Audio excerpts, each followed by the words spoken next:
बहुत भारी मन से साथियों मैं आज फेसबुक लाइव आया हूँ और रहा नहीं गया। वैसे तो अनेक समसामयिक विषयों पर भाई साहब के सानिध्य में बोलता हूँ, लेकिन कल से मन बहुत व्यथित है। नींद भी नहीं आई, बेचैनी भी रही। अहमदाबाद के उस हृदय विदारक घटना ने शायद विश्व के सारे मानवता प्रेमियों को झकझोर दिया है, उसमें मैं भी एक हूं। और लगातार कल से आज तक टेलीविज़न पर उस दृश्य को, सोशल मीडिया पर उस दृश्य को देखते देखते हृदय और मस्तिष्क में एक अजीब सा प्रश्न, अजीब सा भय, अजीब सी विचारों ने जन्म लिया और सोचने लगा कि विकास की गति में मनुष्य बहुत तेजी से आगे बढ़ रहा है, लेकिन अकाल मृत्यु भी बढ़ते जा रहे हैं। साथियों, सचमुच हृदय विदारक जो दृश्य दिखाई पड़ा अहमदाबाद में कल दोपहर के बाद, और वो ऐसा लगा जैसे हमारे ही परिवार के, हमारे ही भाई बंधु कैसे उस स्थिति को समझे होंगे और क्या उनका दोष था।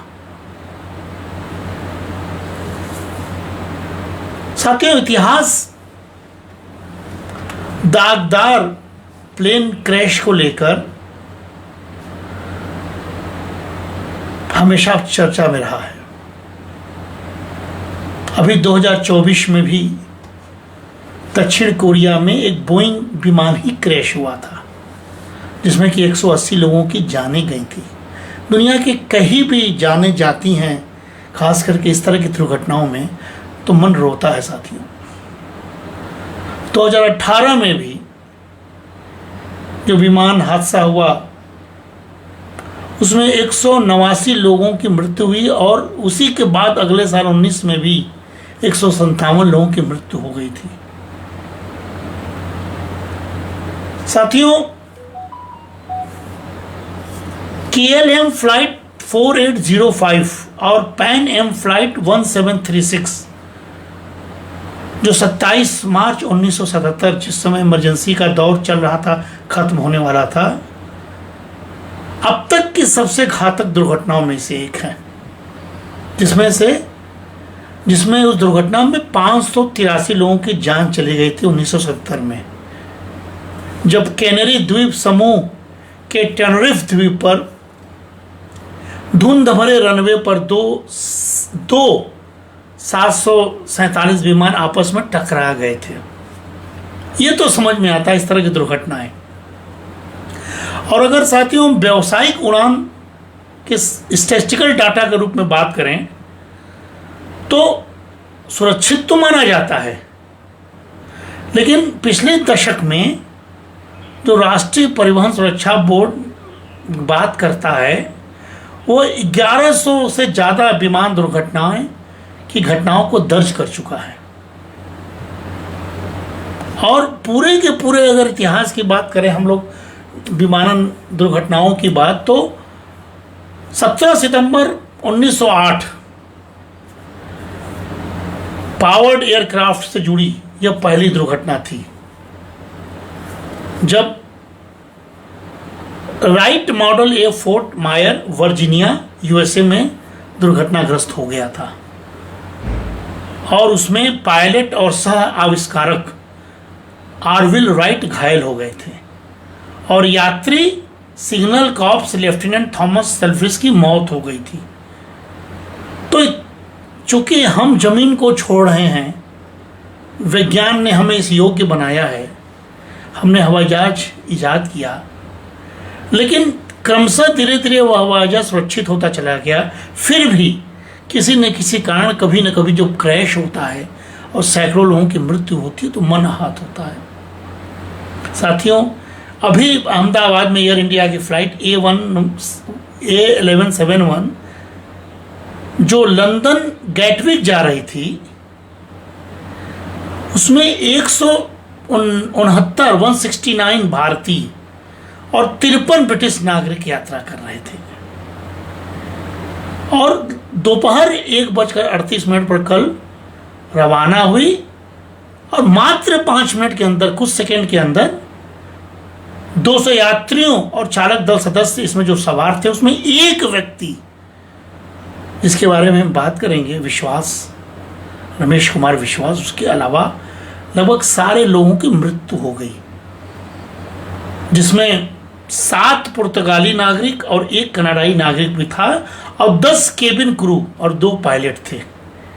साथियों, कैप्टन सुमित सभरवाल जो लंबे समय से एयर इंडिया के पायलट थे और जिनके पास 8,200 से अधिक उड़ान घंटे का अनुभव था, उनके हाथों जब यह फ्लाइट सुरक्षित नहीं रही, इसका मतलब भयंकर तकनीकी गड़बड़ी रही होगी, जिसको ऐसे अनुभवी पायलट ने भी बचाने में सफल नहीं हुआ।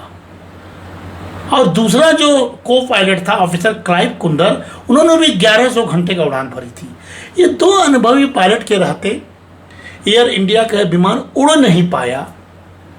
मे डे कहते रह गए, यात्रियों को भरसक बचाने की कोशिश करते रह गए, लेकिन जब तकनीक खराब होता है, जब इंजन फेल होता है, जब सिस्टम कोलैप्स हो जाता है, तो फिर ऊपर वाला कुछ लिखा होता है, तभी ऐसी दुर्घटनाएं होती हैं साथियों।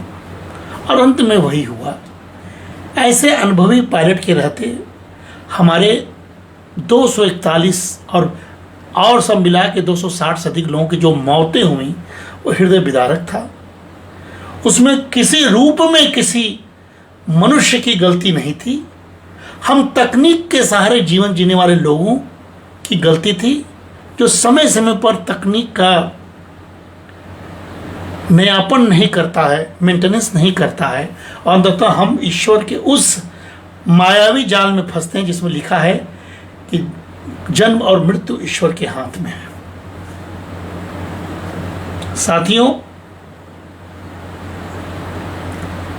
एयर इंडिया एक्सप्रेस की फ्लाइटें साल 2020 में भी, जब कोरोना महामारी के दौरान वंदे भारत रिपोर्टेशन मिशन के हिस्से के रूप में संचालित थी, तो 7 अगस्त 2020 को कोझिकोड कोट कालीकट इंटरनेशनल एयरपोर्ट पर उतरते समय रनवे में फिसल गई और भारी वर्षा के बीच विमान किले टेपटॉप रन से आगे निकल गया, घाटी में गिर गया, 2 हिस्से में बट गया और विमान में सवार 190 लोगों में से 2 पायलटों सहित 21 लोगों की जान चली गई थी। इस तरह की दुर्घटनाएं अक्सर होती हैं, लेकिन अहमदाबाद की दुर्घटना कुछ अजीब है, जो रहस्यमय बनी हुई है।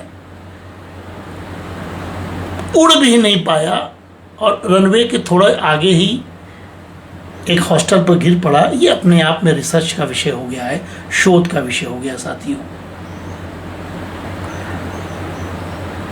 साथियों, बहुत सारे दुर्घटनाओं को हमने देखा है हम लोगों ने पहले भी, जिसमें हमने कोरोना काल का 2020 का बताया। एयर इंडिया एक्सप्रेस 812 2010 में भी था। 22 मई 2010 को air India express flight 812 Karnataka के मंगलूर इंटरनेशनल एयरपोर्ट पर उतरते समय रनवे से आगे निकल गई और दुबई से आ रही बोइंग 737-800 टेबल टॉप रनवे से परे एक खाई में गिर गई और आग से लपटों से गिर गई थी, जिसमें 158 लोगों की मौत हो गई थी। और यह दुखद घटना भी जांच के दायरे में अभी तक चल रही है। साल 2000 में 17 जुलाई 2000 को एयरलाइंस एयर फ्लाइट 7412 उतरने का प्रयास करते समय बिहार के पटना में घनी आबादी वाले आवासीय क्षेत्र में दुर्घटनाग्रस्त हो गई थी। और फाइनल अप्रोच के दौरान अनुचित संचालन के कारण बोइंग 737-200 को कम ऊंचाई पर रुकने का अनुभव हुआ। 60 लोग उसमें मारे गए, जिसमें 5 ग्राउंड पर मरे थे। साथियों, 1996 में चरखी दादरी में हवा में टक्कर हुआ था। 12 नवंबर 1996 वहां प्लेन क्रैश हुआ था और वो सबसे विनाशकारी विमानन दुर्घटना उस समय बन गई थी। उसमें 349 लोग मारे गए थे। यह त्रासदी तब हुई जब सऊदीया फ्लाइट 763, एक बोइंग 747 और कजाकिस्तान एयरलाइंस की फ्लाइट 1907, एक एलिवेशन ILI 76 हरियाणा में चरखी दादरी के पास हवा में टकरा गई। यानी 2 प्लेनों की हवा में टक्कर हुई और दुर्घटना की वजह थी कम्युनिकेशन का सही से नहीं किया जाना और कजाक प्लेन का क्रू अपनी निर्धारित ऊंचाई से नीचे उतर गया था और घटना के बाद टकराव बचाव प्रणाली उसे बचा नहीं पाई। ऐसे मिसकम्युनिकेशन से भी दुर्घटनाएं होती थी और ये दुर्घटना जैसे सड़कों पर कारें टकराती हैं, ट्रेनें टकराती हैं, वैसे हवा में भी प्लेन टकरा जाती हैं कम्युनिकेशन के गैप से। साथ ही बहुत बड़ी चुनौती है। उसमें वो यात्री मरते हैं जो अपने जीवन को पायलट के भरोसे छोड़ते हैं और इस विकास की धारा में अपने आप को समर्पित करते हैं, उनकी मौतें हो जाती हैं।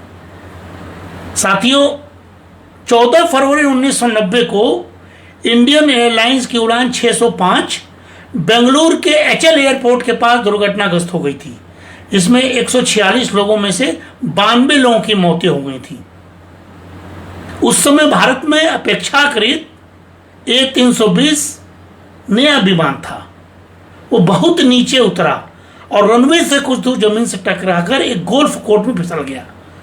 बाद में जांच से पता चला कि पायलट की गलती थी और क्रू को A320 की उन्नत डिजिटल कॉकपिट की पूरी जानकारी ही नहीं थी और इसी के कारण दुर्घटना हो गई। तो अगर अहमदाबाद में भी क्या एयर इंडिया का वो बोइंग विमान मेंटेनेंस की कमी थी, तकनीकी खामियां थी, क्योंकि एक यात्री जो दिल्ली से गुजरात आ रहा था उसने इस खामियों को उजागर किया था। क्या उसमें पूरी तरह इंजनों को ठीक से जांचा परखा नहीं गया था, टेस्टिंग नहीं किया गया था? इतनी लंबे दूरी की उड़ान के लिए क्या लोग मानसिक रूप से सतर्क नहीं थे? ये बहुत सारे प्रश्न उठ रहे हैं मन में, क्योंकि ये अपने आप में अलग ढंग से दुर्घटना हुई जिसके दुखद मौत ने हमारे जैसे करोड़ों लोगों को झकझोरा। सभी लोग रोए, सभी लोग ने जैसे लगा कि उसका भाई बंधु मर गया। उस बिलखते परिवार को देख के लगा मेरा परिवार चला गया। और सचमुच ऐसी दुर्घटना ईश्वर न करे किसी के साथ घटे, लेकिन घट गई है तो हमें आगे क्या करना होगा, इस पर विचार करना होगा। साथियों, 19 अक्टूबर 1988 को खराब विजिबिलिटी के बीच इंडियन एयरलाइंस की उड़ान 113 बोइंग 737-200 अहमदाबाद एयरपोर्ट के पास उस समय भी दुर्घटनाग्रस्त हो गई थी। मुंबई से आ रही फ्लाइट पेड़ों से टकरा गई और रनवे से कुछ दूर जाकर दुर्घटनाग्रस्त हो गई। इसमें भी 135 लोगों में से 133 लोगों की मौत हो चुकी थी। बाद में जांच से पता लगा कि पायलट की ही गलती, अपर्याप्त मौसम की जानकारी और हवाई यातायात नियंत्रण द्वारा प्रतीकात्मक खामियों की ओर इशारा किया था। तो जांच के बाद अगर ये सब गलतियां मिलती हैं, इतने पुराने इतिहास है दुर्घटनाओं की, तो कैसे हम सहज हो सकते हैं? कैसे हम अपने बच्चों को, अपने माता पिता को, स्वयं कैसे हम जहाज पर चढ़ने की हिम्मत कर सकते हैं? कैसे अपने आप को स्वयं मौत के हवाले कर सकते हैं? ये प्रश्न बार बार रात भर गूंजा। मैं आपके सामने लाइव सिर्फ अपने मन के उद्गार को व्यक्त करने के लिए आया हूँ। मन दुखी है, कहाँ व्यक्त करूँ, कैसे व्यक्त करूँ? लाइव रोज आता हूँ कुछ अच्छी अच्छी बातें करने के लिए, अच्छी बातें हैं ही नहीं हैं। चारों तरफ मौत का मंजर है, भीषण गर्मी, क्लाइमेट चेंज की वजह से 50 डिग्री तक के भीषण गर्मी का महसूस हो रहा है। लोग गर्मी से मर रहे हैं, लोग प्यास से मर रहे हैं, लोग लू से मर रहे हैं। मौत का मंजर के बीच आखिर हम अच्छी बात कैसे करें साथियों? इसलिए मृत्यु के बारे में बात करके ईश्वर से शिकायत करके, ईश्वर के हवाले ही जीवन करके कुछ बातों को किया जाए। क्योंकि ये जो मैं बोल रहा हूं वही एयर हो रहा है, शायद ईश्वर भी सुन रहा है कि हमारे विकास से अगर आपको परेशानी है तो स्वयं प्रकट होकर हमें बचाइए, है ईश्वर। साथियों, 1 जनवरी 1978 को दुबई जाने वाली एयर इंडिया की फ्लाइट 885, वो भी बोइंग था, मुंबई से उड़ान भरने के तुरंत बाद अरब सागर में गिर गया था, जिसमें सवार सभी 213 लोगों की मौत हो गई थी। और यह भी दुर्घटना उड़ान की केवल 101 सेकंड बाद ही घटी, जब एक दोषपूर्ण एटीट्यूड डायरेक्टर इंडिकेटर के कारण कैप्टन ने विमान की दिशा का गलत अर्थ निकाला। दुर्घटना समुद्र के ऊपर रात के समय हुई, जिससे चालक दल को अपनी पोजीशन का पता आंखों से नहीं चला।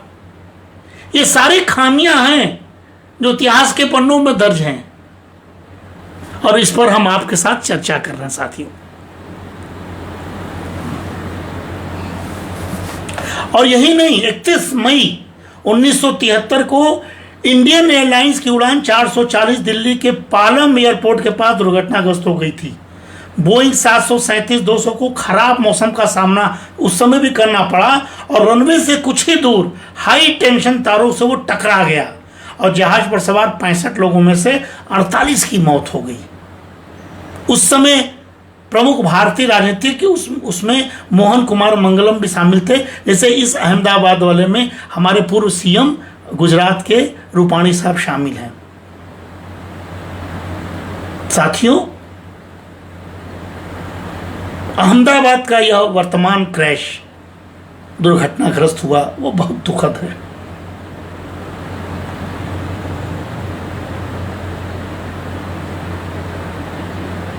ड्रीम लाइनर विमान था। 2009 में इसका पहला उड़ान का परीक्षण हुआ था, लेकिन इस विमान को लॉन्च करने में उस समय देरी हो गई थी, और पिछले कुछ सालों में बोइंग 787 सुरक्षा को लेकर सवाल भी खड़े किए गए थे। लेकिन एयरलाइन कंपनी इसकी डिजाइन को लेके पूरी तरह आश्वस्त थी। लाभ के मोह से बिना परीक्षण किए अगर इस तरह की हम विमानन प्रक्रिया को बढ़ाएंगे तो हम मौत को बांटेंगे। साथियों, आरोप भी लगा था, उस समय के कुछ लोगों ने लगाया था, बोइंग के इंजीनियरों ने, 787 ड्रीम लाइनर के धड़ के कुछ हिस्से को गलत तरीके से एक साथ बांध दिया गया है, और चेतावनी दी गई थी कि लंबे समय तक इस्तेमाल करने के बाद विमान टूट सकता है। ये सारी बातें हवा में चल रही हैं। इसीलिए हम कहते हैं कि प्लेन क्रैश का इतिहास बहुत दागदार है, काफ़ी दागदार है।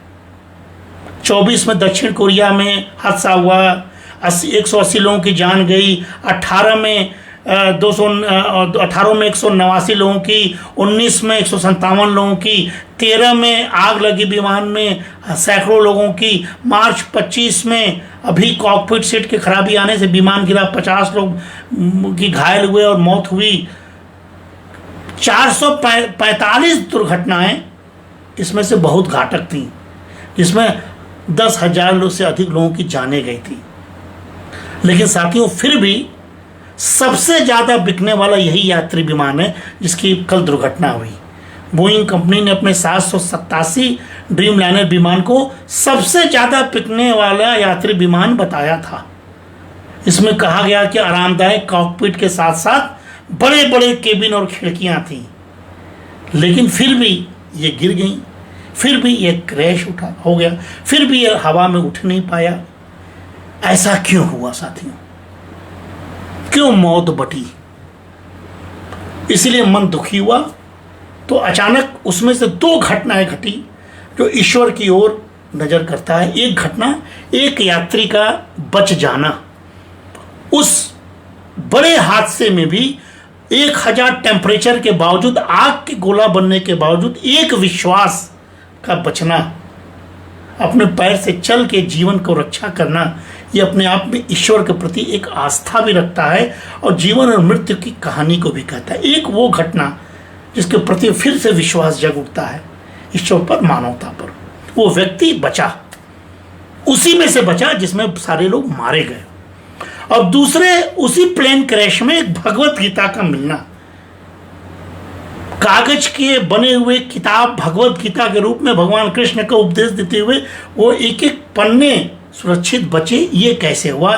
भयंकर आग में भी वह व्यक्ति बचता है और एक भगवत गीता बचता है। क्या कोई छिपा हुआ संदेश है? क्या श्रीमद् भगवत गीता में भगवान कृष्ण ने कुछ संदेश देना चाहा? क्या पूरी दुनिया को एक संदेश देने की कोशिश की गई है? जो वर्णन है महाभारत युद्ध के दौरान, जो भगवान ने कहा था, वो आज भी प्रासंगिक हैं और मनुष्य को जीवन जीने की राह दिखाते हैं। 18 अध्याय और 700 श्लोक हैं उसमें, जिनमें धर्म के मार्ग का अनुसरण करते हुए सद्गर्म करने की शिक्षा दी गई है। साथियों, जीवन की सभी सुविधाओं और समस्या का हल इसी गीता में है। माना जाता है जो बचा है गीता प्लेन क्रैश में, उसका अनुसरण करने से जीवन बदल सकता है और व्यक्ति को सफलता मिल सकती है। बावजूद उसके कुछ लोगों की मौत भी हुई। क्यों साथियों? क्योंकि मृत्यु शाश्वत है, जीवन एक लीला है। जितने समय के लिए हमको जीना उतने ही समय तक जी पाएंगे, एक बहाना है।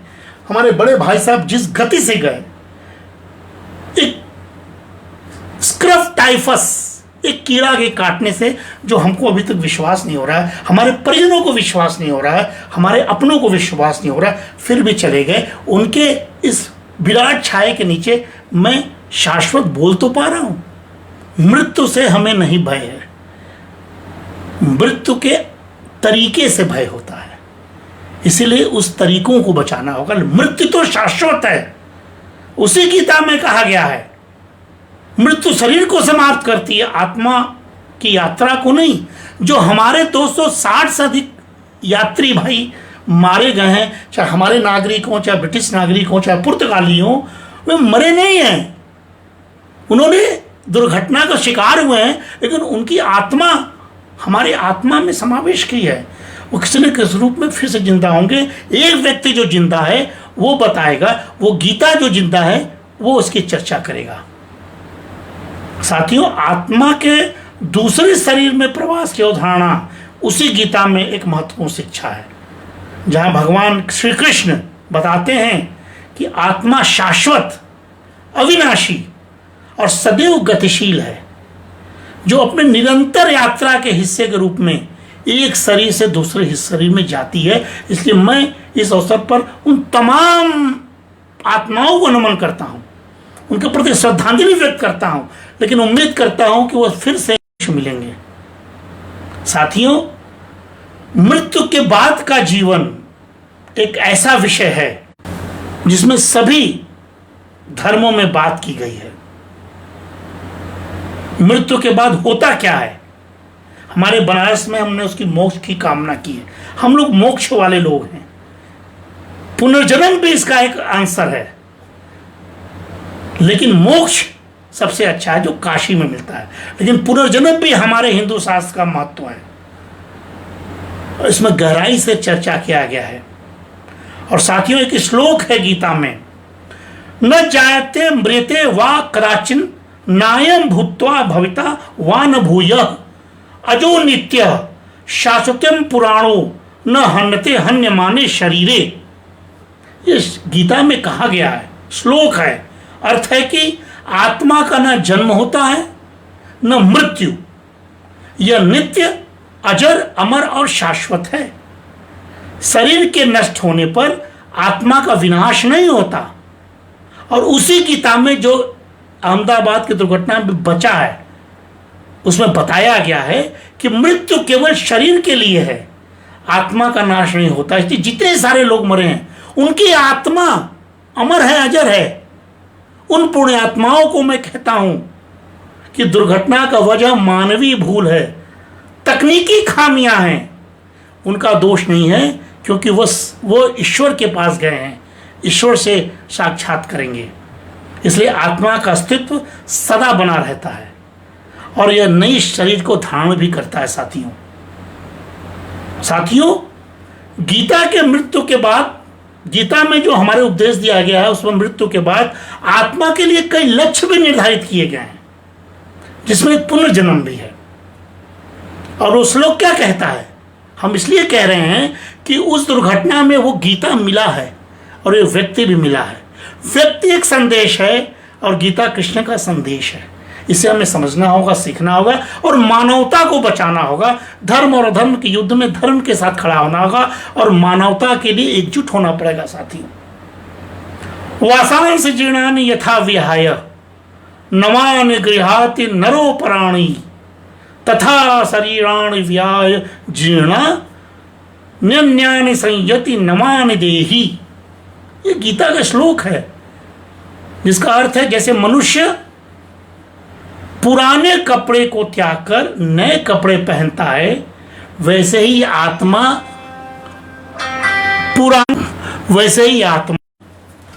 पुराने शरीर को त्याग कर नया शरीर धारण करती है। गीता के अनुसार मृत्यु के बाद आत्मा अपने कर्मों के आधार पर नया शरीर धारण करता है। वह पुनर्जन्म के दुखद चक्र से मुक्त हो जाए। इसमें से कितने यात्री शायद भगवान को प्राप्त किए होंगे, वो दुखद चक्र से मुक्त भी हो गए होंगे, परम शांति को प्रवेश किए होंगे। हम तो ईश्वर से प्रार्थना करते हैं, जितने हमारे इस दुर्घटना में मारे गए हमारे साथी हैं, दुनिया भर के हमारे लोग हैं, उनको अपने शरण में लीजिए, उनको सद्गति प्रदान कीजिए, उनको वैकुंठ दीजिए, अपने शरण में लीजिए, ताकि हम संतोष में रह सके, हमारे कुछ दुख विपदा शांत हो। साथियों, मोक्ष या मुक्ति आत्मा की अंतिम स्थिति है, जहां इसे संसार के जन्म और मृत्यु, यह भक्ति ज्ञान और कर्मयोग के माध्यम से प्राप्त किया जाता है और इसका परमात्मा से संबंध है। उसी गीता में कहा गया, अहम बीज प्रदः पिता, अहम बीज प्रदः पिता। भगवान श्री कृष्ण कहते हैं, मैं सभी जीवों का परम पिता हूं। वही परम पिता भगवत गीता के रूप में बोइंग विमान के जलने के बाद मिला है।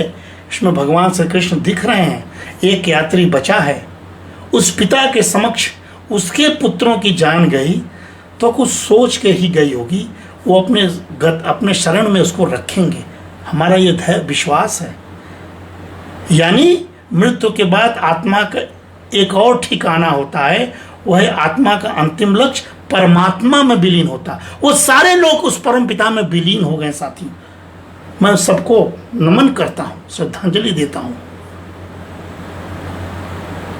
और चेतना का महत्व है।